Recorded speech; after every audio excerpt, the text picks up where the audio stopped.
Maryanne Khoury, veteran producer, director, Masr International Films, Yusuf Shaheen. She's an AUCN, an economist, right, by training, and she has many. This is where I'm going to start anyway. Okay, great. And has a wonderful experience. I'm very grateful to have her. So please, just thank you.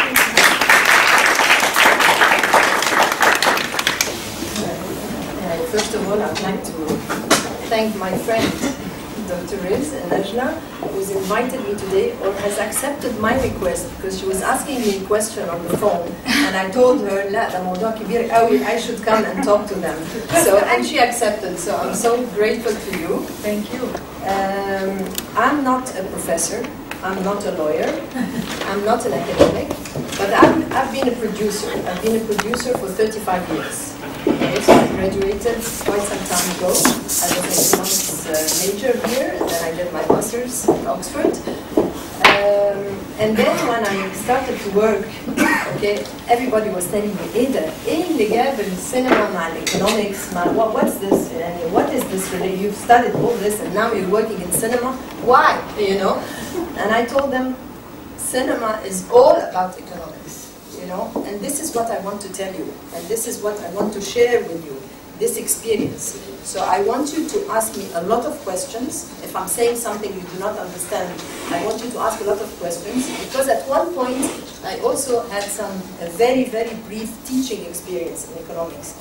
And this is when I started to understand what economics was all about. Actually, I had my BA, I had my master's, and I couldn't understand what economics was about. I was suffering, you know. And then when I started to teach economics, you know, I sat for 6 months at home and I started learning what to tell them, you know. And I started to feel the subject, because it's a very, very dry subject. But you're lucky to have Dr. Najla here, because really, this topic of copyrights is extremely important nowadays, because media is extremely important, because audiovisual is extremely important, because these are the tools we are using in our everyday life. And copyright is a very, very, very, very important subject. And it's a very important subject not only in Egypt, but in the United States, in Europe, because it touches on so many things, and so many people, and so many, players, okay? So I think where I should start with is, what is a film? What is a film? Do you know what is a film? Tell me, what is a film? In your opinion, when you watch a film, what do you see? It's an artistic work. Artistic work. When you see a 2-hour film, can you realize what kind of work there's behind that film? Do you think how long it takes to make it? I'm talking about decent films. I'm not talking about films that are made in 6 and 7 weeks and 10 weeks. I'm talking about a film, you know, a decent film. A year? 2 years. Yes, it can go. It should take between. Yes, say. No, I have to say that the movie that's won or was nominated for the Oscar, The Boyhood film. 12 years. Yeah. This is a masterpiece. It's coming in Zawiya, actually. I will talk to you about Zawiya also, but this is not now. And it took 12 years to make that film. And it's a masterpiece, because the director followed a boy for 12 years. And so the mother played, you know, he followed the mother, the father, the sister. It's really a masterpiece, and the woman who won the prize at Boyhood. The name of the film is Boyhood, and Patricia Arquette won the prize for the actress. She is brilliant, brilliant. So we were talking that a film takes at least, it should take between a year and 2, and sometimes it takes 3 years. Okay, we're not talking about this 12 years. This is very, very exceptional, and this is why it's an epic film, and it's something very, very exceptional. But when you see a film, it's 2 years of work. 2 years of work, and there are loads of artists and technicians working in that film. And behind, in those 2 hours, you have at least maybe 200 people who've done something in the film. For example, if you look at it, these 2 hours of film that you've seen on the screen, on pages, it's 120 page on average. Why? Because every page is a minute. This is an average, of course. Okay? Every page is a minute. And if we say that every page is a sequence, so you will have something like 120 sequences in the film. Okay? Each sequence is divided into shots. Okay? Which means that sequence that is going to be shot today in this classroom, okay, it will have different angles. You will have someone from here, you will have the camera once here, okay, and then if you don't want to film me because I'm not very interesting, you will film the students. So you will have a camera here, and then you have a camera here, so you can have everyone. So you are changing your angles. So each sequence, let's say, can have between 5 and 10 shots. Okay, so the film, the 2-hour film, is 600 shots. Okay, 600 shots. This is approximate figures. Okay.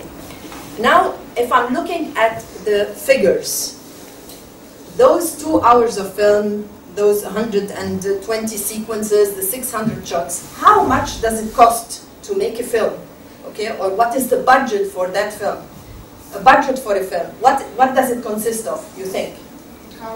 Cameras, actors, makeup, props, logistics, rent, transportation, effects, graphics, what else? Yes, I was waiting for this. Screenwriters, what else? Editors, what else? Paying the directors, composing. Yeah, you're looking at rights here, which is good. What else? So, generally speaking, you have rights. Okay, rights are very important because it's the screen rights. Okay, it could be a novel, like we've seen here, for example. There's a novel, and then the producer decides that he wants to adapt the novel, something that has been written. For example, like we did with Zat, which was Sonal Ibrahim, Zat, the book. We adapted it to do a TV series. This is one kind of right. Okay, so you have, could be the literature, so we have to pay Sonal Ibrahim to buy the rights to do just a TV serial, because we could say we will buy the right for TV serial, and then he can sell the rights for a film, and then he can sell the rights to do for the book, and you see, so there are different kinds of rights. But now let's go back to our budget. So we have rights that are the copyrights for the writing, okay, and then what else? What else you think we have copyrights for? What else?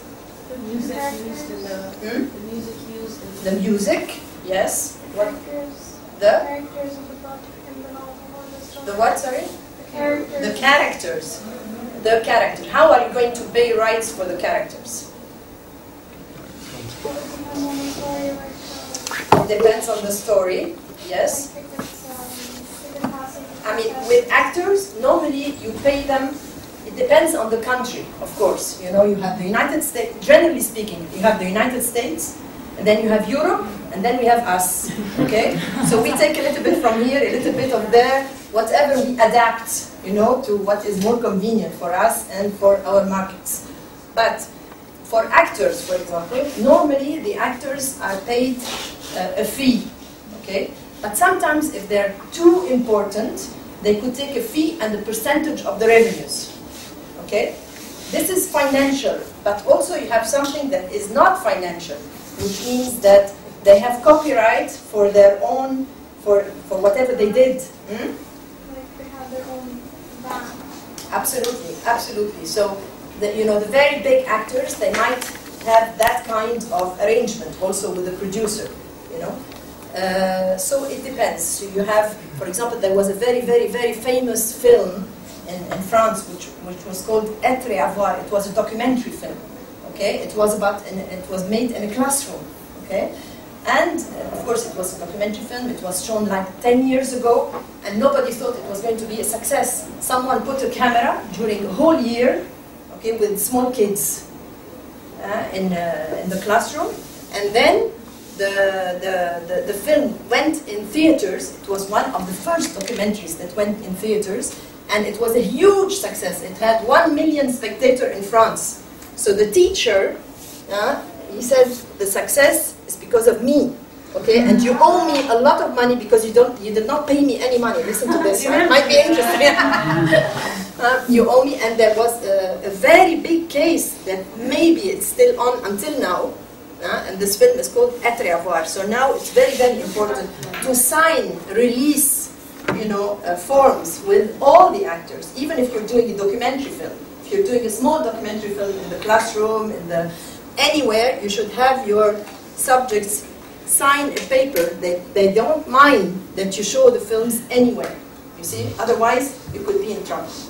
Yes, you had a question? Yeah, I have a question. What if in like a film they have like something like the Mona Lisa, for example, pops up on the screen? Is that If what? Sorry, I don't know. a picture like the Mona Lisa or something? Mona Lisa, yeah. That should be copyrighted appears in a film.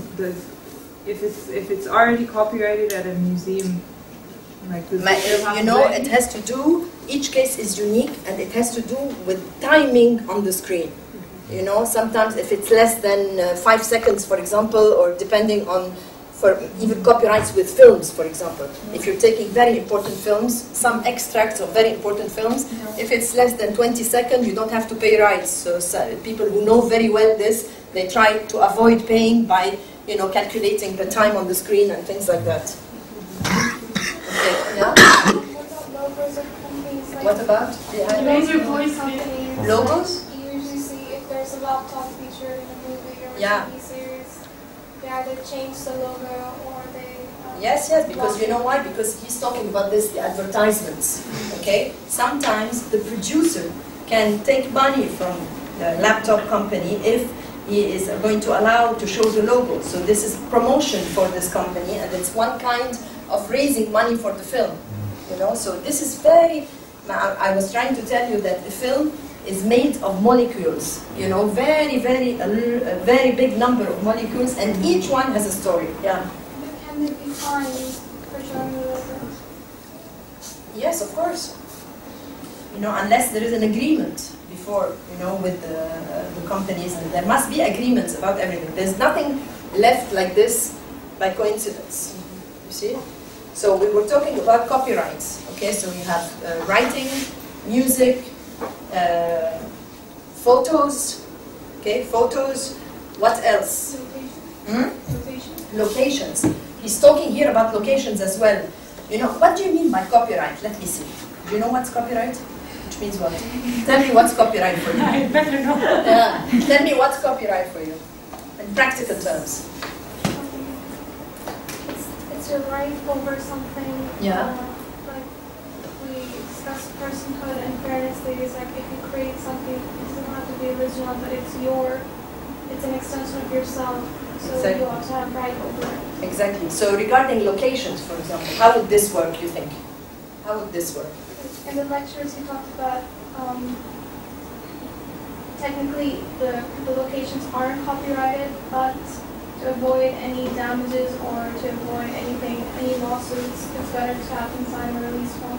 Absolutely, which means that if I want to shoot somewhere, if I want to use this university, for example, for my film, so I must sign a contract with the university allowing me to film here the number of days, that I will have so many people around, that the university will show on the screen. So when the film is shown, the university cannot sue me and tell me you did not have the right to show my university.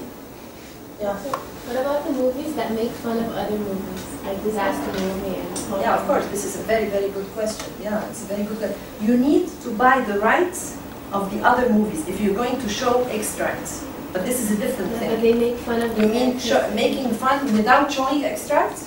Just verbally? This is a different issue. It's a different issue. I'm not showing the film itself. If I'm showing extracts of the film, I must buy the rights for those films. But doesn't that violate their moral rights?